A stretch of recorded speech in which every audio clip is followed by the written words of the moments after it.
All right. Well, hello, everyone. Brian Zimmerman here, executive editor of Jazz's Magazine. Want to welcome you to another episode of the Jazz's Last Call. That's right. We're coming to you late at night this time around. It is the last call. And yeah, thank you for joining us. It's going to be a really special episode. For one, we are going to be joined by six-time Juno nominated vocalist Carol Welsman, who will be joining us to talk about her new album, Dance With Me. And the big bonus here is that we will be giving away signed copies of her new CD to a select few listeners who sign up via our newsletter or who send us an email to the email address lastcall@jazzis.com. We will be putting this in the comments. We'll put it up on screen there. But basically, as we're listening, if you're watching, if you send an email to lastcall@jazzis.com with your name, we'll hook you up with a signed CD from Carol Welsman. And then that is really, really awesome. Anyway, yeah, Carol is here. She's going to be performing. It is last call. What do you say we go one more round with Carol Welsman? Carol, are you there? I'm here. Hello, hello. Hello, hello. Oh, I have, wait. Cheers. Cheers to you too. As our longtime viewers know, first thing we do on this show is a toast to someone, something, some idea, some place. So, Carol, I'll ask you who, what, where, when, why are we celebrating with this glass? Well, we're celebrating because in 24 hours or less, my new album is going to be released worldwide and it's called Dance With Me. And I'm so thrilled to be here with you. Well, thank you very much. Here's to you and to Dance With Me Dance with and me. to all of you watching. Because, like we said, all you have to do tonight is send an email to lastcall@jazzis.com with your name and address, and you could be entered to win a free CD signed by Carol Welsman. It's a great new album. It is Dance With Me. Carol, this is your foray into Latin jazz. Is that correct? It is. And in a big way. I decided it's interesting because I have 12 other albums and I have always arranged my own music. And my drummer, who's Cuban, said to me one day, Carol, you really should do a Latin jazz album, but I have the producer for you.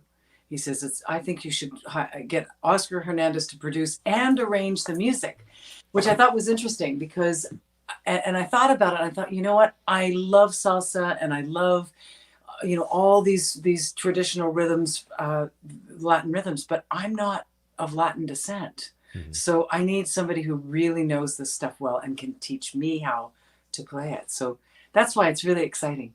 Very nice. Yeah, you come from a straight ahead background, songbook standards. You do a lot of original stuff too.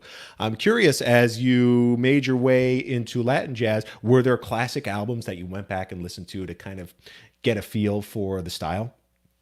There were, there's too many to mention, but Tito Puente Yeah. and I have well, and you know who I really love is the Spanish Harlem Orchestra. I mean, Oscar's music was, if you ever want to be inspired, my gosh, you just turn on any of his music and it's just like it's a a Latin music lesson in 30 minutes or less. But I'm definitely I've always had Latin musicians in my band, so we do a lot of like they do a lot of incorporating into the arrangements that if I bring something to the table at it all of a sudden becomes something totally different. So they, in a way, up until COVID, were very, very inspiring just to play with on stage because they would always add things that I would, after the concert, I'd say, how did you do that? Oh, well, that's the Peruvian rhythm, Right. the, or it's called like, or the Brazilian baião, or, Right. so I rely on them. Right, totally. It's so nuanced rhythmically, and once you dip your toe in, it like opens this world. So, for you as a performer, you're kind of, entering new territory. But, for your fans as well, to hear you in this context is really cool because it's turning everybody on to new sounds, new rhythms. And not only that, but you're working with a big band on this disc, correct? A larger Actually, ensemble. Well, actually, it's we had horns. Justo Mario plays soprano. He plays tenor. He plays flute on this album, and then we have percussion.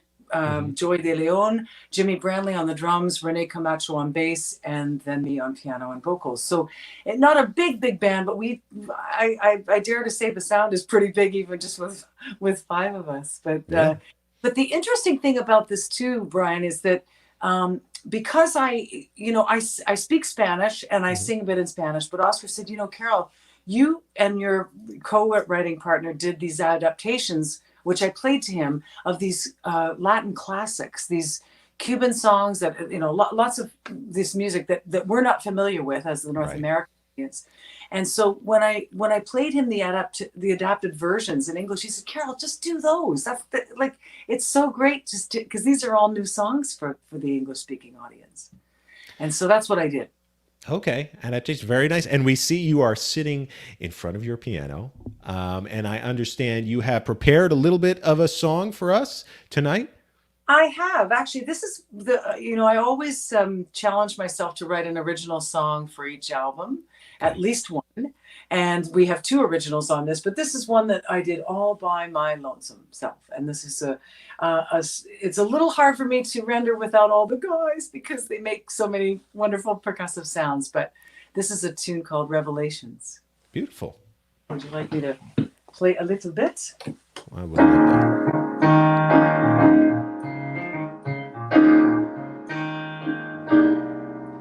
See the daybreak, free of heartache.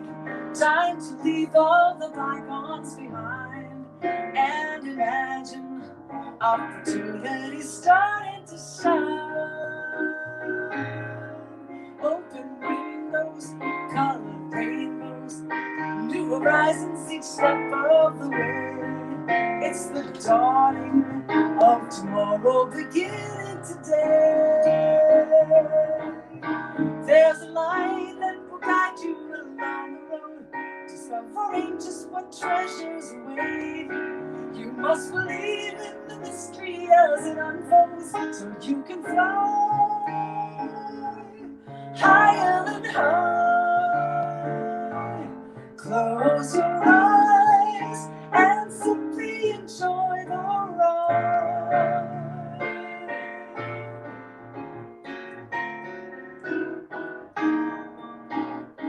Seize the moment like it's stolen from a story about to be told.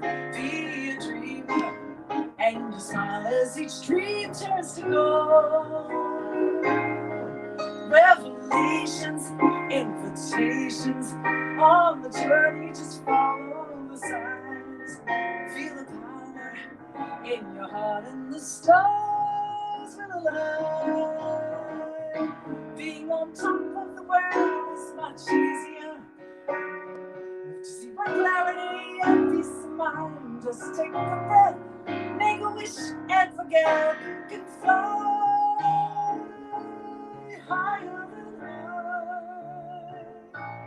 Close your eyes and simply enjoy the ride. La la la la la la la la la la la.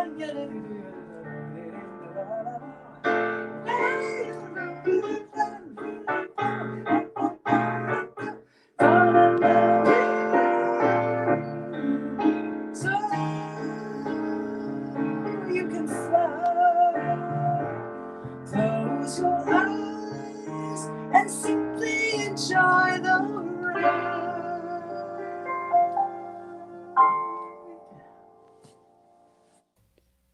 All right. Beautiful, Carol. Very Thank you. nice. Very nice. I love that. I love the left hand in that song. That was wonderful. Yeah, that bass line, like very Ahmad Jamalish almost. A wonderful song. Again, on your new CD, Dance With Me. And people watching, a reminder, we are doing a giveaway. You can receive a CD signed by Carol in your mailbox. All you have to do is write to lastcall@jazziz.com with your name and address, and we will hook you up with Carol's new CD. That song is on it. A bunch with a whole. This is her foray into Latin jazz. It is a really good album. Carol, so you grew up in Canada, right? I did. I grew up in Toronto and in a very musical family. My Yeah. grandfather was the founder of the Toronto Symphony Orchestra, and my mother used to teach piano, and my dad was an amateur saxophonist and clarinetist, and we all studied classical piano as children. I Okay. have three brothers, and so there was a lot of music around in the family. Beautiful. And jazz as well? Just Yeah, everything. my dad. Well, everybody had different styles, and I mean, you'd hear Led Zeppelin coming out of one room, and then another room, Bob Marley, and then I'd be in the listening to Count Basie and the Duke Ellington records with my dad. Very nice. And what was the Toronto scene like back then? It's a beautiful city. I haven't been in a while, but I know there's a strong jazz lineage there.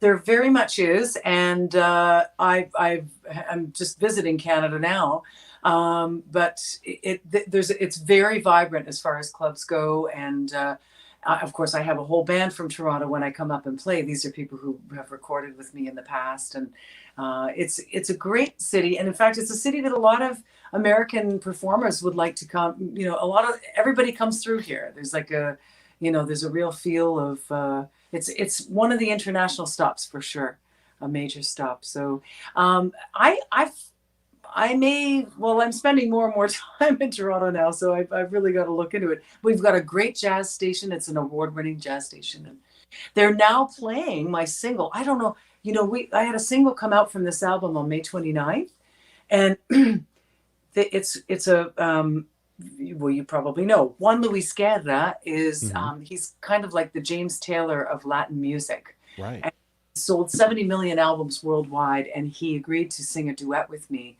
on a song of his that I wrote the lyrics to.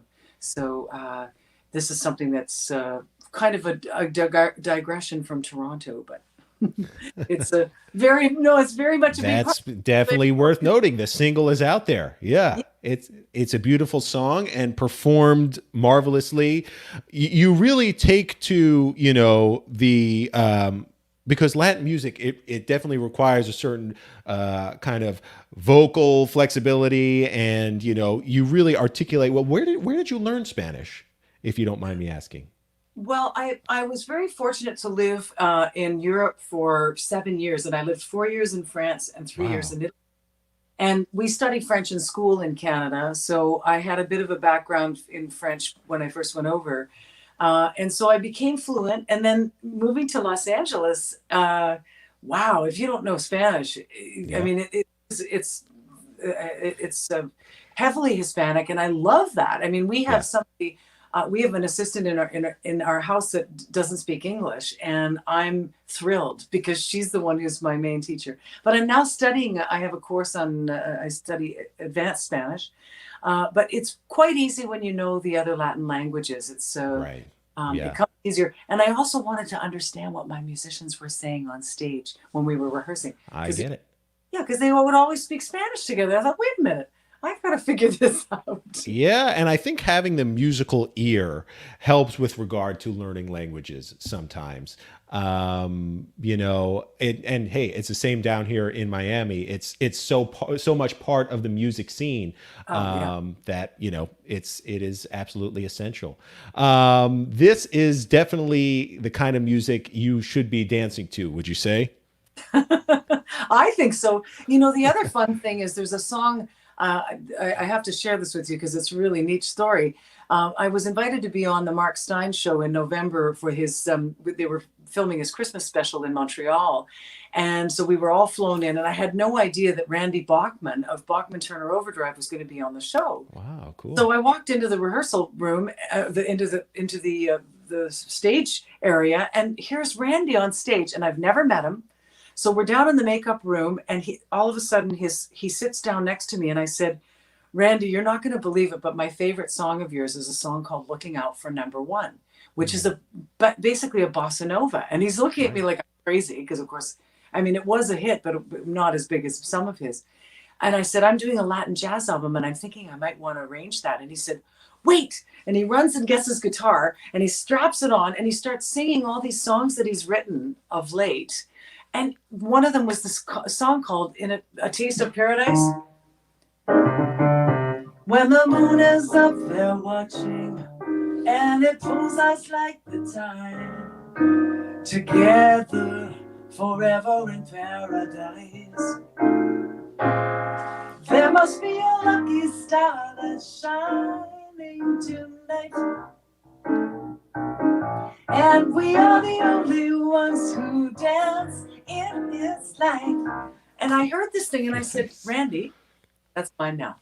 That's my song. Okay.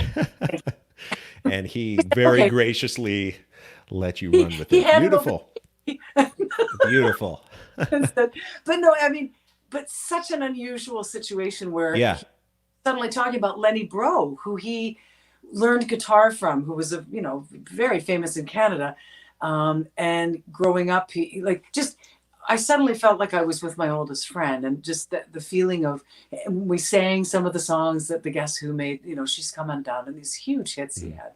But anyway, Wow. Very cool. The fun. Bachman Overture. Yeah. I was going to ask, I have a bunch more questions for you, but first I want to remind people, again, watching, we are giving away copies of Carol's new CD, Dance With Me. All you have to do is write an email to lastcall@jazzes.com with your name and address. We've already gotten some. And again, we're selecting a random few to receive a signed copy of this CD. So there is the email address on screen, lastcall@jazzes.com to win your copy. Speaking of copies, check this out, Carol. This is our latest print issue. This would be our summer 2020 issue, all about the age of fusion. There's a young Chick Corea on the cover there.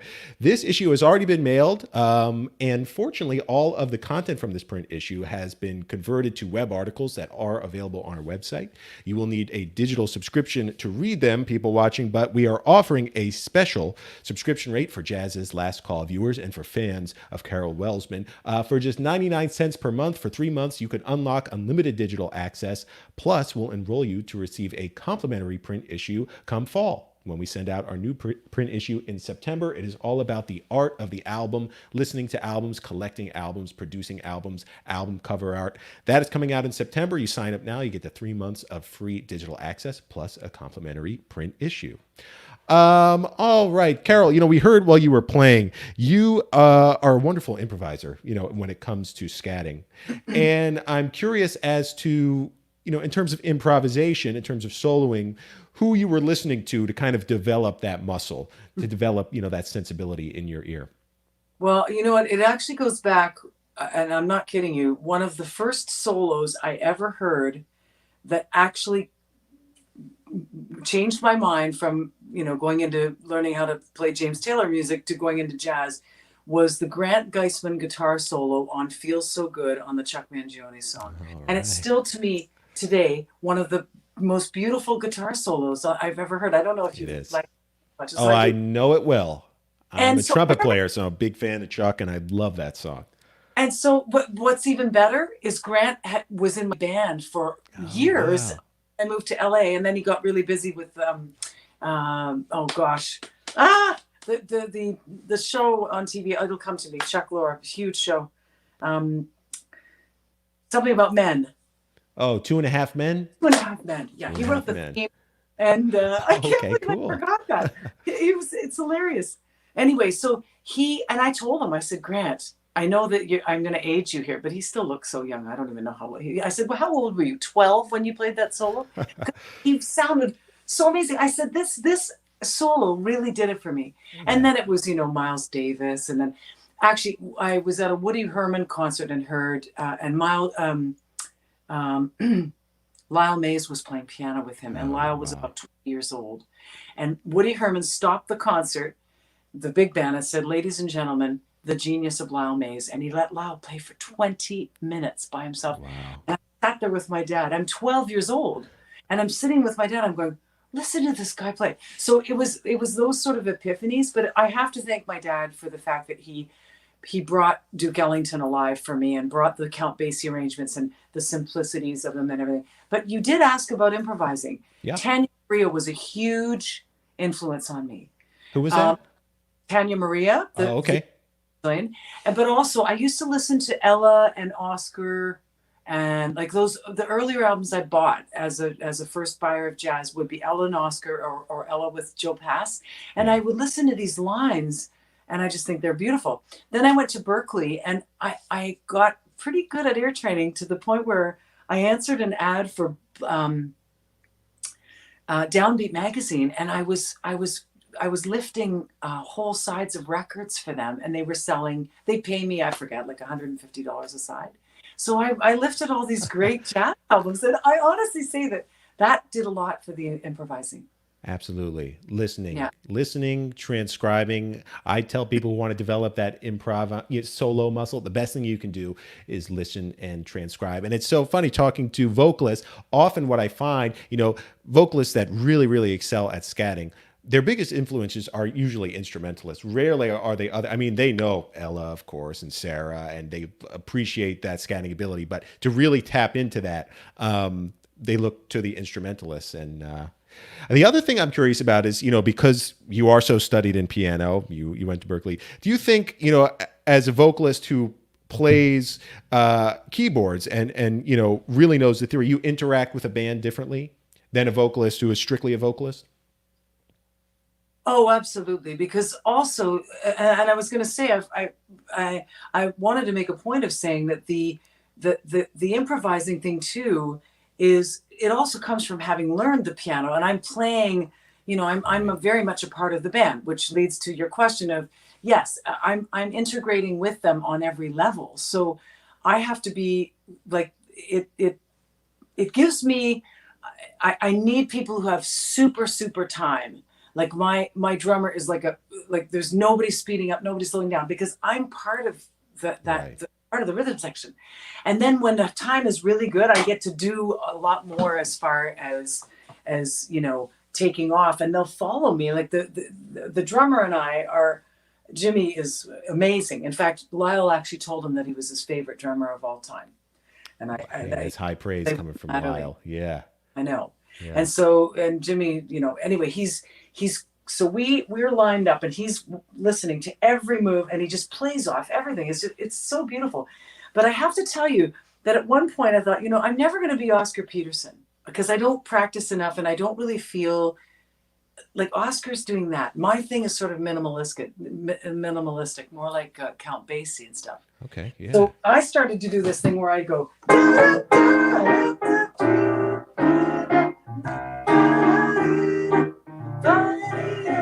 So I sing the top line. Yeah. Almost like a big band shout chorus. I love it.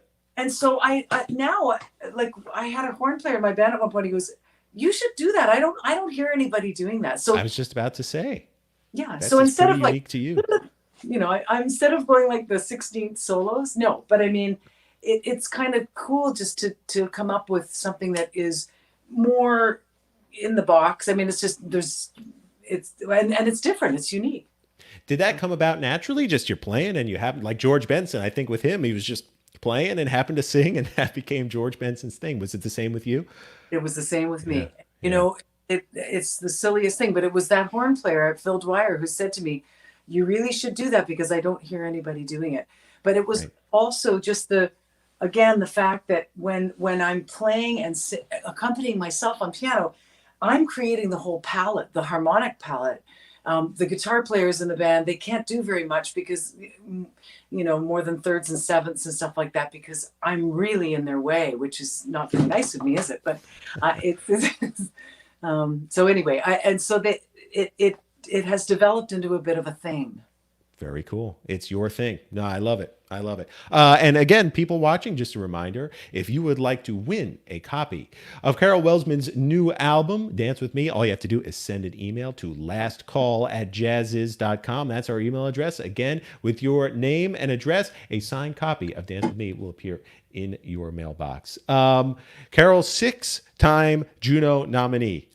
Do you remember your first one, what that was like? Oh, yes. Yes, my publicist called me and said, "I think you should get down here." I said, "How fast?" He said, "Now." Anyway, it was so sweet because back then it was, I don't even know if we had email at that point because it was Right. 90s at some point. It was just coming in. But he just called me, and he said, "You should come down here." And I said, "Wow, really?" That was my first album. Yeah. That was really, I really felt like, because back then I was, even from the get-go, Diana Krall and I were always competing. And so, and she's a friend of mine, by the way. Okay. We had all the same teachers at Berkeley, and She's from Canada too, isn't she? she is, yeah, Yeah, that's right. yeah, and she's a real sweetheart, and I miss her. I miss her. I used to see her a lot more than I do now. But anyway, um, so I that was a feeling like, wow, okay, I've been working pretty hard at this music stuff for years, Hmm. and I also overcame a vocal condition. I had polyps on my vocal cords when I was 20 years old. Oh, wow. And I was told I would never regain my singing voice, which was a huge challenge. And I very fortunately met the son of Michel Legrand at Berkeley, who turned me on to his aunt, who was part of the Double Six of Paris, and she was part of the Swingle Singers. And I said, "Does she teach?" And I got a grant to go over there, and I did intensive lessons with her. So anyway, lots of experience, but a lot of hardships. Like that was a really Right. tough hurdle to get over because I I can was singing imagine. 6 nights a week, so it would be like a ballerina dancing on a bad knee. I couldn't Yeah. go out ever socially. I just had to be quiet and all this stuff. So when that happened, I thought, wow, I guess I did choose the right, I followed my dream. So Totally. Totally. And the one thing, one of many things that I've loved about kind of following your career is your kind of broad view of the songbook. What we consider songbook. Yes, there's Gershwin and Berlin in there, but you cover composers that I love, like Stephen Sondheim and Burt Bacharach. Are there other composers that you think, let's say we were to fast forward 20 years from now, will definitely have their own chapters of the songbook? you mean composers of today? Yeah, Uh, oh boy, I don't know. I really don't. I mean, I guess some of the instrumentalists, there are beautiful songs that that's true. yeah, there's a lot of Yeah, instrumentalists today, but I don't. They're not necessarily. It's a different era because people aren't writing for show. Like all those standards were right, really from shows, and they were the popular music back then. right, So I think that we're just into a different era where it's like sure you could make a Chick Corea songbook today if you wanted of all his totally. or different artists like that. But I don't know about whether this could ever really repeat itself. It's That's a good point. So many of those songs, again, taken from musicals or mhm. movies, which is why they have a lot of them such a narrative quality. A lot of them have such an amazing visual or poetic quality. And yeah, you're just not seeing those anymore. As a vocalist, though, does knowing kind of the context help you work your way into the songs? Oh, absolutely. Do Yeah. you know somebody? I was talking to Jeremy Lubbock the other day on the phone. He's living in England again, and he is one of the greatest arrangers of all time. I told him, I said, Jeremy, you're from another planet. I don't know which one, but I can't figure out what you're doing in your arrangements, and they're so beautiful. And he's written these. I have a treasure trove. Oh, speaking of standards, Yeah. I have a treasure trove of songs. I went to visit him in South Africa 3 years ago.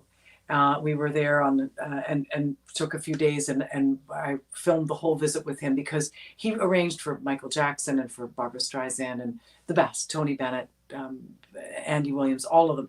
And he has, upon seeing me, he said, "Oh, I have a few songs I'd like to play." He was sending me a song a week, and I would do his demos and send them back to him. I have, no word of a lie, probably enough for 2 albums, but I have at least 20 songs of his that are absolute standards. They're gems. Nobody's ever heard them. Right. And he's going to be 90 next June. So my excuse me, my goal is to record an album of his songs by June. Oh, beautiful. Yeah, Beautiful. We will be on the lookout for that. In the meantime, the new album, Dance With Me, drops tomorrow, correct? it does. Tomorrow, wide scale release. But again, this is if you want to receive a signed copy from Carol Welsman. Now's the time. All you got to do is write into lastcall@jazzes.com with your name and address, and we'll make sure you get one. Carol, if people wanted to follow along, again, maybe keep an eye out for the new album, just see what's going on with you. What's the best place for them to do that? Goodness. Well, carolwelsman.com, and Welsman's with one L. I always Okay, have to that's say that. right. It tends to be 2 L's, but Carol Welsman, and it's Carol Welsman Jazz on both Facebook and Instagram. And yeah, I mean, when Juan Luis Guerra, who's got over 1 million followers, is posting, reposting, and so anybody who who cares to listen to him too, well, you'll hear the song "Dance with Me." It's beautiful. It's his song. But yeah, that's probably the best way to get a hold of me. And I'd love for people to come and like my page and really jump into this, because we're going to. I think, Oscar really knocked this out of the park. I think this is going to make a lot of noise. It is a great album. Thank you for playing a little bit of it tonight. You were also doing some live streams, which people can be on the lookout for as well, right? Yes, yeah. I was on a regular live stream at 2 p.m. Pacific time every Saturday, and then I came up to Canada and we've kind of jogged around with the times. But if you go to my page and like the page, then you'll see when they are, and we'll make big formal announcements. But yes, every couple of weeks I'll be doing one. Awesome. And you were hunkered down. Any notion of maybe doing the virtual festivals or touring on the horizon, socially distant gigging, any plans like that? We have one. I have a date in Newport Beach on the 17th of August, and I have some trepidatious musicians. Okay. They've been out and they've had, there are reasons for that. So we're just going to check out and see that the safety precautions have been met, because, but I think, I know that the audience would have been 300 and it'll be an audience of 75. So they're distancing everybody. But other than that, no, everything's sort of gone. So I haven't thought of the festivals yet. I will be doing some sort of a CD release, Me, Myself, and I, because of course I won't have my guys with me, but I will be doing that at some point soon, and actually showcasing with some tracks, the new songs. So okay, very cool. Well, in the meantime, we have the new music to listen to. Again, coming out tomorrow, Dance with Me. Now is the time. Let's support these local artists. Let's buy it. But again, a lucky few of you who have submitted to lastcall@jazzes.com with your name and info will be receiving a free copy signed by Carol Welsman. Carol, thank you to you for joining us, and thank you to everyone who tuned in to watch. Maxine, Corey, Carlos, Sandra, Patrice, Cheryl, Joyce. Thank you to all of you for chiming in and letting us know where you were watching from. This has been a lovely last call. Carol, you can always tell when I finish my drink. That's how you know. That's how you know it's a good one. So thank you very much for coming on the show today. Again, send that info to lastcall@jazzes.com for your chance to win a signed CD from Carol Welsman. Dance with Me is coming out tomorrow. Carol, thank you so much for joining me on the last call tonight. Thank you so much for having me, Brian. All right, take care. I'll see you backstage. Okay. In the meantime, I'm going to sign off with all of you watching at home. So thank you to you for watching, and thank you to Carol for coming on the show, playing a little bit from her new album for us. Again, Dance With Me coming out tomorrow. And if you send an email to lastcall@jazzes.com, you can win yourself a free copy. All right, just want to thank a sponsor here real quick. That would be Cambridge Audio. They are makers of some of the finest audio equipment in the world. You can check out their incredibly stylish premium Alva TT, the world's first Bluetooth aptX HD turntable that lets you put the turntable anywhere in the room. More info can be found at cambridgeaudio.com. Wanted to also remind you of our current offer, 99 cents per month for 3 months, get you unlimited digital access to all the content in this print issue and all previous print issues. Plus, we'll enroll you to receive our forthcoming print issue due out in September. All right, that'll do it for the last call tonight. I'm going to shut down the bar. You don't have to go home, but you can stay here. Thanks for watching, everyone. I'm Brian Zimmerman. So long.